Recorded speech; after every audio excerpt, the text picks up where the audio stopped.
In this video, the beasts will take on the forces of the Empire. I'm Alex and you're watching Winterwolf Miniatures.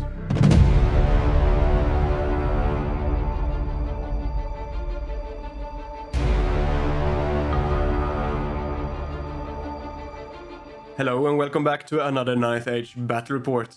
We've had some real close games here on the channel. Games where you couldn't really tell who's gonna be the winner. This game? Not so much. Here is the lists for today's game. My list is the same I've been running for a while. I was planning on updating it before this game, but didn't. Because I'm lazy. Manne is once again the opponent and he shows his Empire army. He have a weird and fun list with 5 Inquisitors and 2 Arcane Engines. One with the Lightning Reflexes aura and the other with the Distracting aura. Those have to die, but I'm unsure how to accomplish that. We'll see. Today it's frontline clash and secure target. Empire deployed first and Manne put everything down, opting for first turn. He declared that he'd never deployed in a dwarf corner before and wanted to try it. I didn't like it because he would have all his units in range of the buff wagons, general and BSB, pretty much all the time, making my chances to break something not so great.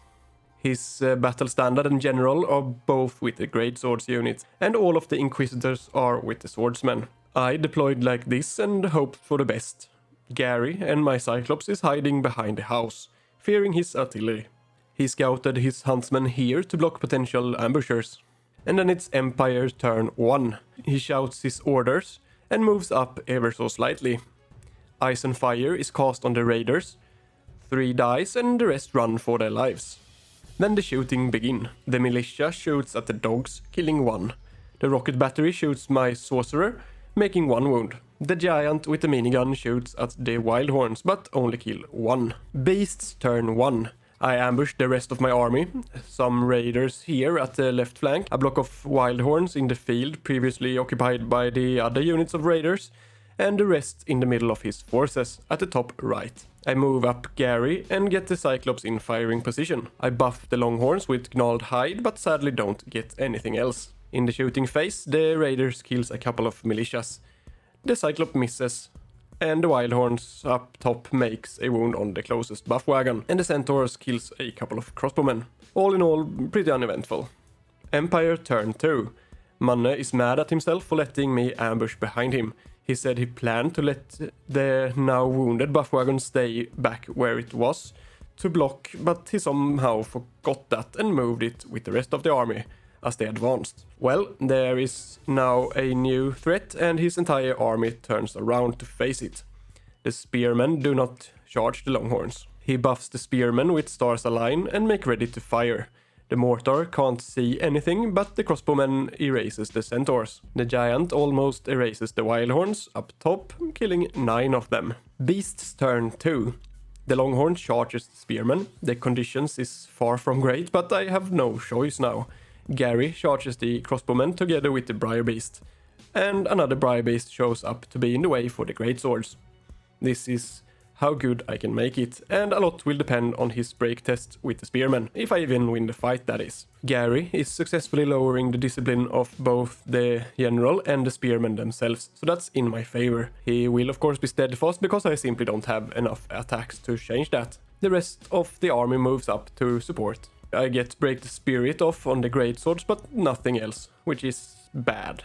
Except a misfire from the Cyclops with the result that it can't shoot next turn. Shooting is uneventful. And in the melee phase, Gary and the Briar Beast is unwounded, wins the combat, but the crossbowmen are steadfast and stays put. The Longhorns loses 8 but kills a bunch of spearmen, who loses but do not break. That's not good. Empire turn 3. He charges the Longhorns with the wagon. The swordsmen on the hill turn around again, and the giant runs back to firing range for the wildhorns down here. The greatswords also turn around, now facing the rest of the beasts. He gets perception of strength on the spearmen, and that is probably it for the poor longhorns. In the shooting phase, all his inquisitors opens up on the giant with their pistols, and so does the militias. It takes a whole bunch of wounds and is left with only 1 remaining. The rocket battery shot itself once the last turn and does so again this turn. That is also the only wound it makes this time. The combined force of the charging wagon and the now enhanced spearmen means bye-bye Longhorns. Only the beast chieftain with the standard remain, and he runs away as fast as he can, and manages to get away. The wagon pursues and overruns into Gary. Beasts turn 3. The Wildhorns up top charges the huntsmen. If they break, like they should, it's a UC Discipline 8 panic test on the swordsman, without a reroll. The giant blocks the swordsman, and the briar beasts runs around like fools in the middle, trying to be in the way as best they can. The Cyclops, who can't shoot this turn, marches up. I cast Break the Spirit on the greatswords again and tries for Gnarled Hide on Gary, but it's dispelled, so I get Blooded Horn instead. The general shoots at the giant and makes a wound. Time for fighting, and the huntsmen break as expected, and the Wildhorns overrun into the flank of the greatswords.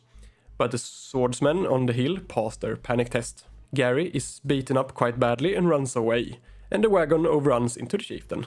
Empire turn 4. The other buff wagon charges the Cyclops, and the giant moves back. One of the Inquisitors charges my general, and the huntsman doesn't rally and runs away some more. He gets Perception of Strength on the wagon with a crazy high roll, so I let it go, hoping for a low amount of impact hits. Then the Inquisitors kills the giant with their shooting. The giant shoots and kills a lot of Wildhorns, and the rocket battery shoots himself and dies. I hoped for a low amount of impact, but got 6 of them. 4 up Aegis save, but I pass none of them, and my chieftain dies. The Cyclops takes 2 wounds from the impact hits, but does not wound back. Loses with 3 points, failed the break test, flees, and is run down. The Wildhorns kill a couple of greatswords and wins the fight, but the greatswords don't break. Imagine if they would have. It would be glorious. He does not reform. The Inquisitor who charged the Beast Lord got reduced to a stain upon the beast's mace. Beasts turn 4. Gary fails his rally test and run away some more. One Briar Beast attacks the swordsman in the flank, and the other one moves a bit too long. The wolves moves up in the middle, and the general moves up closer. I get Awaken the Beast for toughness on my Wildhorns, but he dispel Break the Spirit on the greatswords. The Beast Lord gets another wound on the giant with its shooting attack. The swordsmen win against the Briar Beasts and reforms. Empire turn 5. The greatsword charges the Wildhorns, who flee. They redirect to the wolves, who also flee. And the spearman charges the Briar Beast.